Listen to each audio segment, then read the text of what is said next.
Good morning everyone. टूटे रिश्तों के बीच पनपता प्यार एक नई बहुत ही इंटरेस्टिंग रोमांटिक कहानी लेकर आ गए हैं और मुझे भरोसा है कि आप सबको ये कहानी बहुत ही प्यारी लगेगी। सो प्लीज़ आप लोग ये कहानी सुनिएगा और अपने दोस्तों को भी शेयर करिएगा। तो चलिए स्टोरी को शुरू करते हैं। ये कहानी है एक ऐसे लड़के की जो एक लोअर मिडिल क्लास का है और बचपन से पैसे को कम और रिश्तों को ज़्यादा अहमियत देता है। वो घर के हालत और टूटे रिश्तों को जोड़ने की कोशिश करता, पर ऐसा हो ना पाया। वो भी बिखरता गया और उसके रिश्ते भी। फिर भी वो अपने परिवार से अलग नहीं हो पाया और अपनी कोशिश और मेहनत से परिवार के साथ देने को अपना फर्ज मानता। अंदर से टूटा हुआ पर बाहर से मजबूत, अंदर से बिखरा मगर बाहर चीज़ों को समेटने की नाकाम कोशिश करता ही जा रहा था। उसने अभी 10वीं कक्षा पास करके इंटर कॉलेज में दाखिल लिया। अचानक से जिंदगी ने एक ऐसा मोड़ लिया कि ये कहानी संभव हुई। उसके पिता की जॉब चली गई और इससे घर की बहुत सारी समस्याएं खड़ी हो गई। उसने सोचा कि उसे ही कुछ करना चाहिए ताकि उसका घर चल पाए। उसके टीचर ने मना किया कि अपनी पढ़ाई पे ध्यान दो, पर वो नहीं माना। और ये कहानी उन हौसलों को एक नई उड़ान देगी जो लाइफ में बहुत ऊंचे उड़ान की ख्वाहिश रखते हैं और लाइफ में अभी उनकी कितनी भी मुश्किलें चल रही हो, वो अपनी मंजिल तक ज़रूर पहुंच सकते हैं और अपने सभी सपनों को साकार भी कर सकते हैं। ये कहानी से अगर किसी का हौसला बढ़े और उन्हें अपनी मंजिल प्राप्त हो तो फिर मेरी ये कृति सफल हो जाएगी। चलते हैं कहानी में आगे, जहाँ ये लव यात्री अपनी ज़िंदगी में एक हसीन यात्रा पे निकल चुके हैं। सचिन ज़रूरत भर पैसे कमाने लगा और सारे पैसे घर भेजने लगा। वो खुश था। शनिवार और रविवार को घर पे होता और बाकी दिन फैक्ट्री का हिसाब किताब देखता। वो इसलिए भी खुश था क्योंकि उस फैक्ट्री से वहाँ के आसपास के लोगों को भी जीविका चलती थी और वो उनकी परेशानियों को समझता था। उसी फैक्ट्री में गांव अनंतपुर के कई लोग अपने अपने टाइम से काम करने आते थे और उसी में से एक लड़की थी जो काफ़ी गरीब फैमिली से थी। वो भी आया करती थी। उसके घर में उनकी 5 बहनें और 2 बड़े भाई थे जो हमेशा लड़ाई झगड़ा करते ही रहते थे। वो लड़की अजीब थी क्योंकि अपने पूरे परिवार में छोटी होते हुए भी वो अपनी जिम्मेदारी अच्छी तरह समझती थी और 10वीं कक्षा में पढ़ते हुए भी वो फैक्ट्री में अपने से बड़ी उम्र के औरतों के साथ काम करने आती थी और वो अपने घर वालों से एक और मायने में अलग थी क्योंकि वो इतनी खूबसूरत और नेक लड़की थी। अभी तक वो एक दूसरे को देख नहीं पाए थे, ऐसा लड़के को लगता था, क्योंकि वो लड़का अपने काम में ही व्यस्त रहा करता था। उसे डायरी और कमल से फुर्सत ही नहीं मिलती थी कि वो इसके अलावा कुछ और चीज़ पर ध्यान दे सके। उस फैक्ट्री का मालिक उसे कहता, भाई सचिन, कभी तो नज़र उठा के देख, तेरे अगल बगल कौन लोग हैं। यहाँ सब तेरे बारे में पूछते हैं, कहते हैं इस गांव में कौन ये लड़का आया है।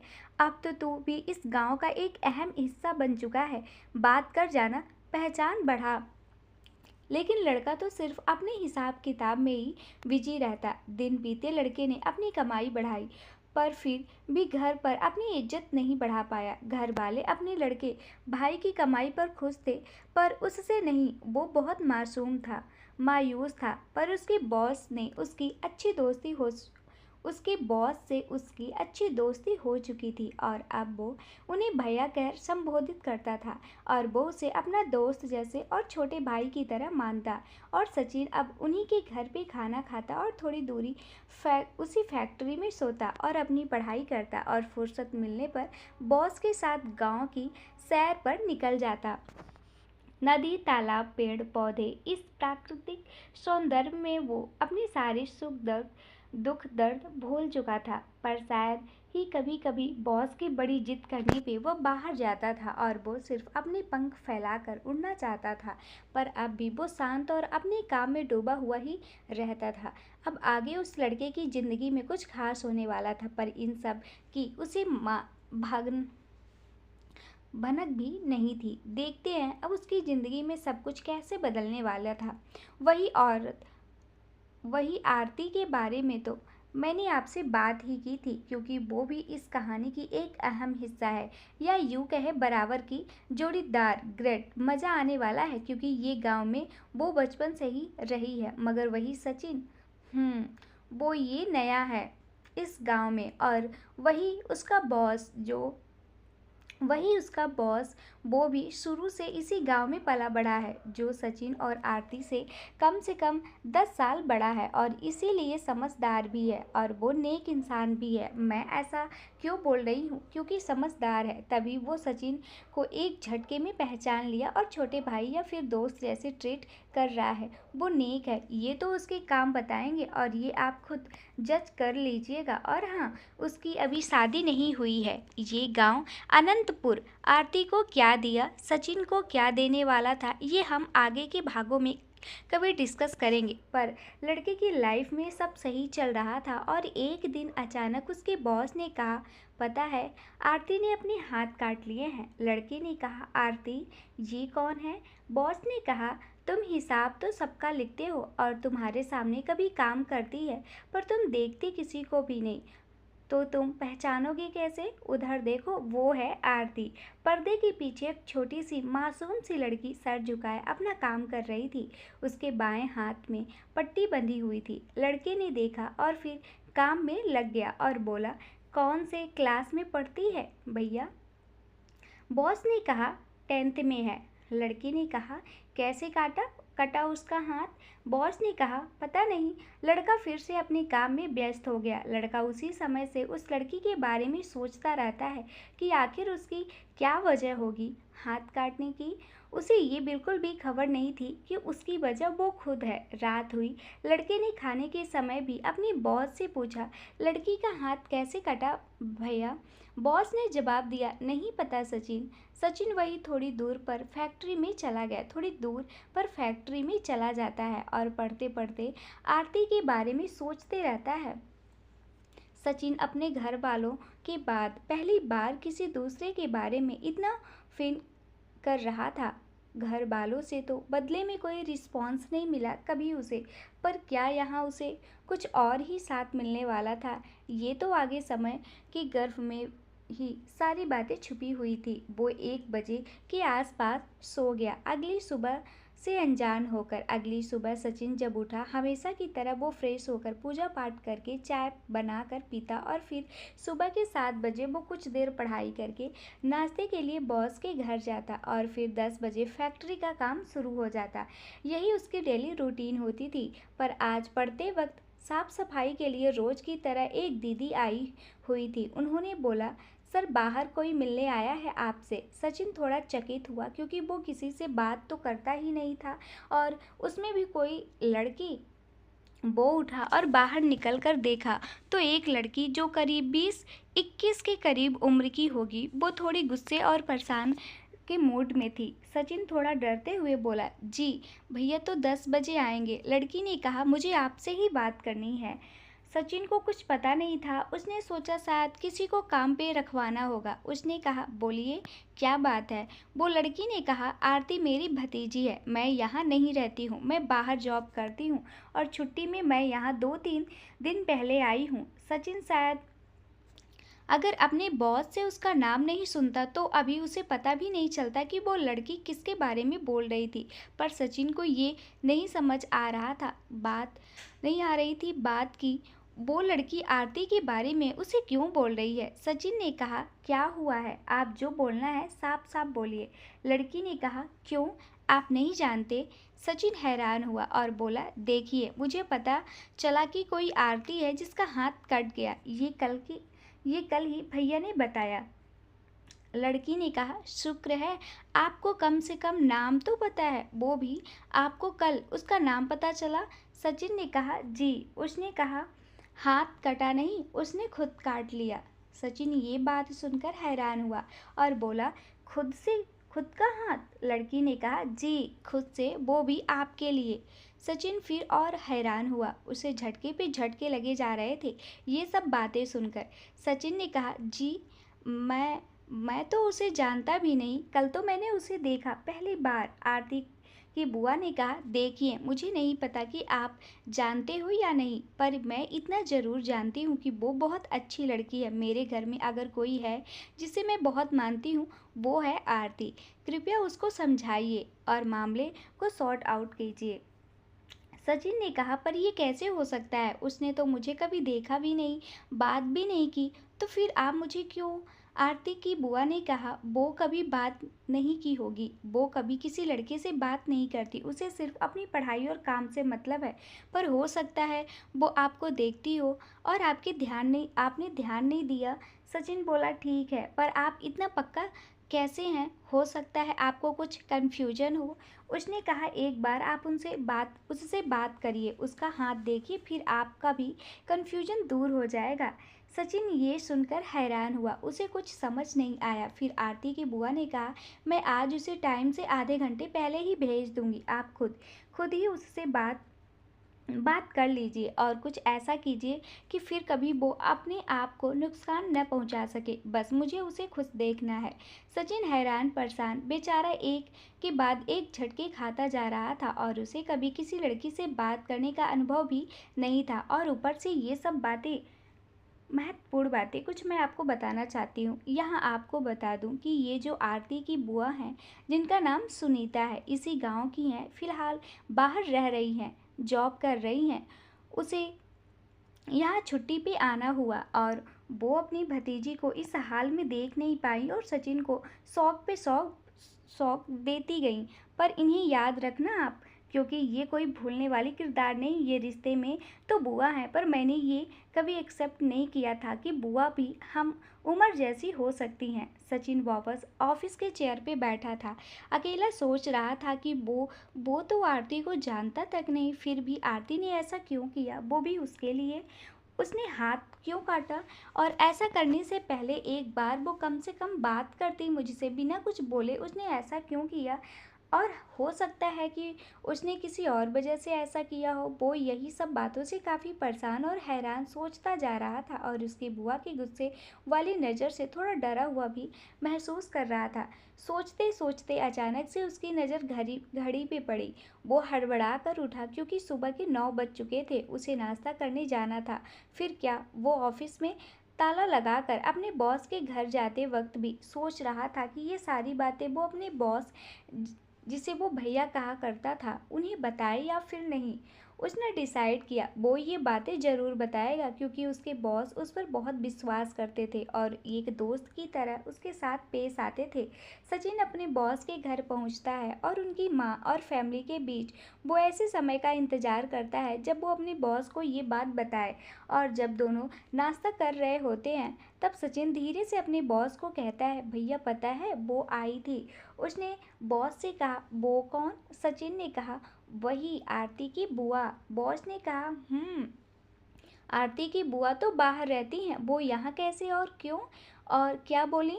सचिन ने जवाब दिया, मुझसे बात करने, और मुझे तो लगा कि मुझ पे गुस्सा निकालेंगी, मुझ पे गुस्सा निकालने। बॉस ने कहा, वो तुमसे क्यों बात करेंगी और तुम तो उसे जानते भी नहीं। सचिन ने कहा, भैया वो आरती की बात कर रही थी और ये भी कि उसने मेरे वजह से हाथ काटी। बॉस हंसा और बोला, ओहो क्या बात है सचिन? सचिन ने कहा, भैया मैंने सोचा आप मुझे इस परेशानी से बाहर निकालोगे, पर आप तो। बॉस ने कहा, अरे डरो नहीं, बात कर लेना, सब सॉल्व हो जाएगा। सचिन फिर से अकेला पड़ गया। उसे अपने बॉस से कोई हेल्प नहीं मिली, क्योंकि वो अपने बॉस कि जितना मैच्योर नहीं था और ना ही उसके एज में उसे ये समझ आ रहा था कि अब वो क्या करे, करे तो करे क्या। वो नाश्ता करके वहाँ से निकला और फिर अपने ऑफिस पहुँचा।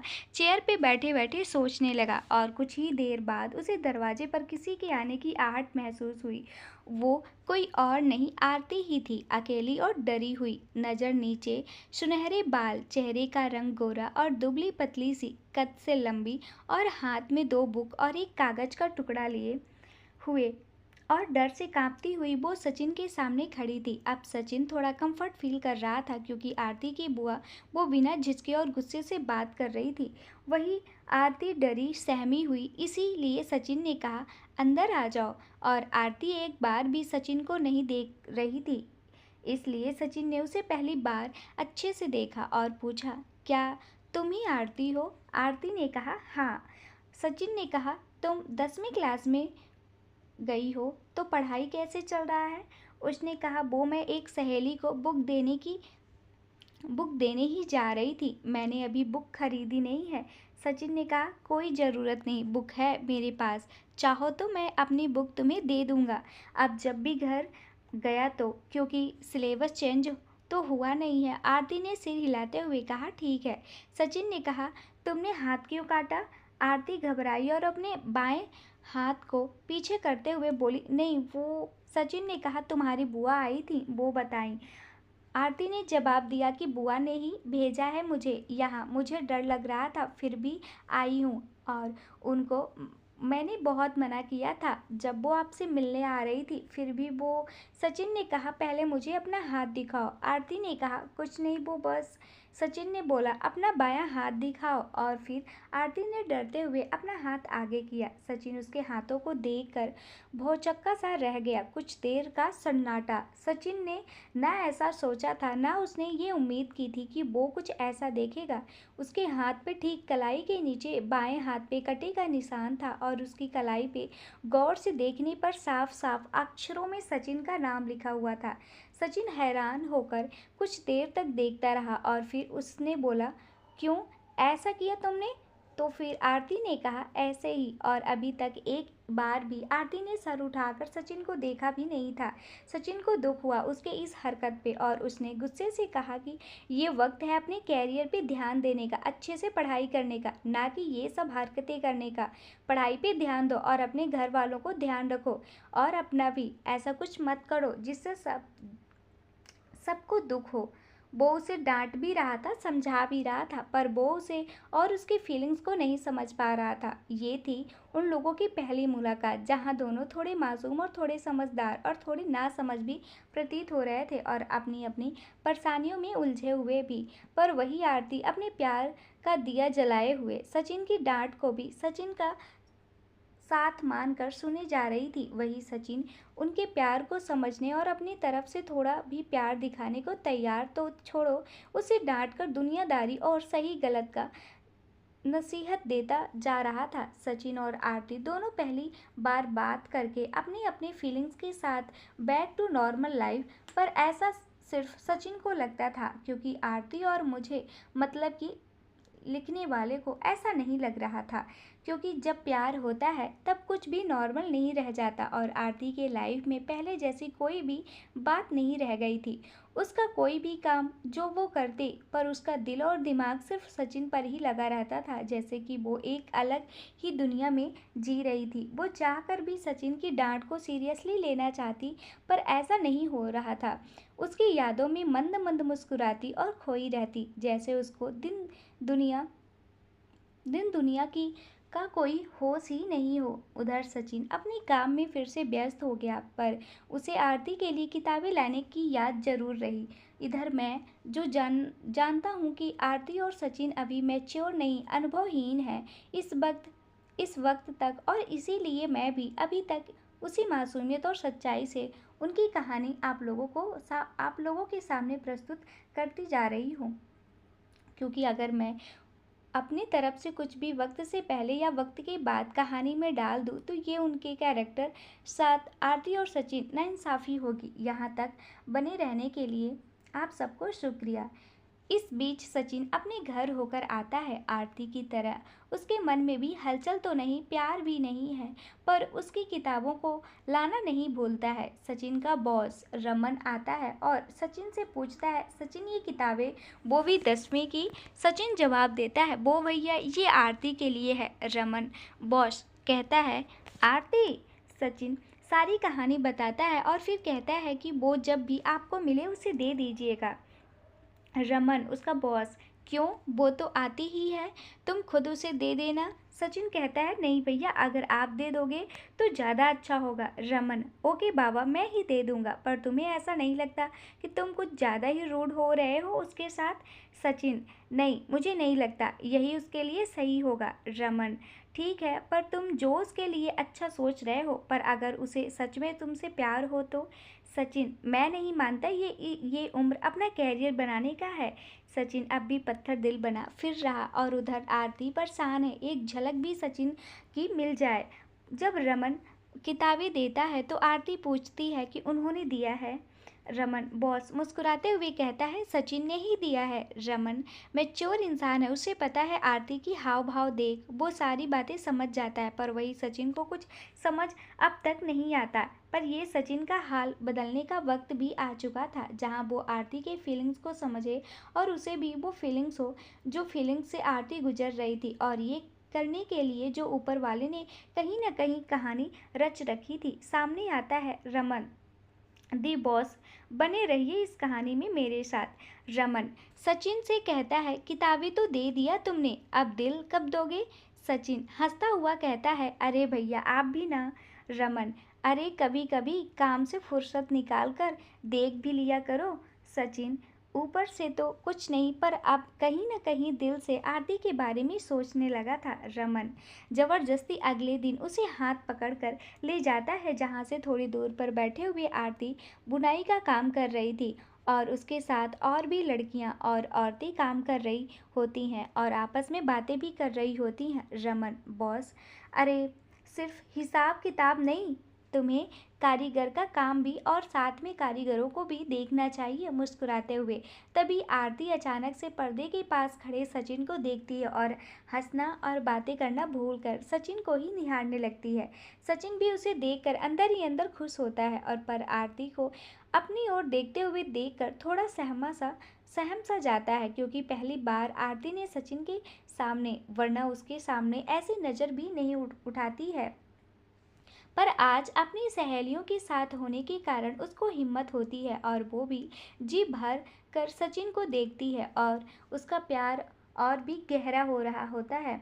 और वही सचिन भी कुछ अच्छा सा फील कर रहा था, उसे भी ये सब अच्छा लगा और कहीं ना कहीं अब वो भी आरती से थोड़ा कम पर उसी जैसी अनुभव को थोड़ी ही सही फील कर रहा था। सचिन तुरंत वहाँ से निकल जाता है और ऑफिस के चेयर पर बैठ जाता है, पर वो ऑफिस आरती के नज़रों से दूर तो चला जाता है, पर अपना दिल दिमाग वही उसी के पास छोड़ आता है, क्योंकि उसके बाद उसे भी काम पर फोकस करना मुश्किल हो रहा था।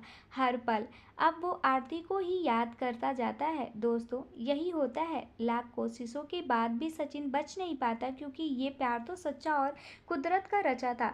भला कोई अपने प्यार से लड़ सकता है, अपने आप से लड़ सकता है, पर ऊपर वाले के लिखे को मिटा पाना असंभव सा ही होता है। अब सचिन में पहले वाली कोई बात नहीं रही, वो धीरे धीरे ही सही अपने दुखों और अकेलेपन से बाहर आता जाएगा, क्योंकि उन दुखों के बारे में सोचने का वक्त कहाँ मिलने वाला था, क्योंकि अब आरती उसके दिल में धीरे धीरे जगह ले रही थी और जैसे जैसे आरती के करीब वो जाएगा पुरानी कड़वी यादें छूमंतर होती जाएंगी।